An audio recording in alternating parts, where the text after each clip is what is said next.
Assalamualaikum warahmatullahi wabarakatuh.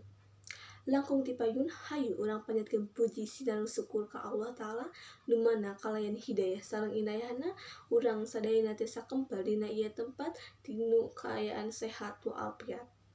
Teu hilap sholawat sinareng salam mugi salamina kacurah limpahkeun ka junjungan urang sadaya nyaeta Nabi Muhammad sallallahu alaihi wasallam oge ka para kulawargina, para sahabatna sareng ka urang sadaya salaku umatna dugi ka akhir zaman. Bapak Kepala Sekolah anu kusim kuring dipi kahormat, Bapak Ibu guru anu kusim kuring dipi kahormat, sareng rerencangan sim kuring anu dipi kacinta.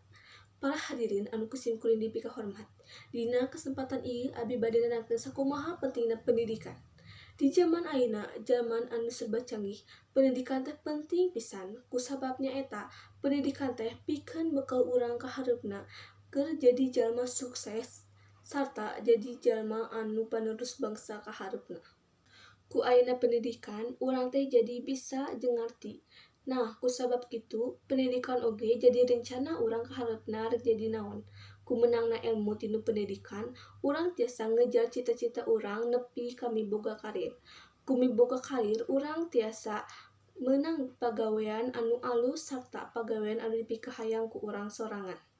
Ku cara diajar nu junun, nu bener jeung jujur, urang tiasa jadi jalma anu sukses, miboga prestasi nu cemerlang, tur bisa ngabahagiakeun indung jeung bapa sarta bangsa jeung nagara.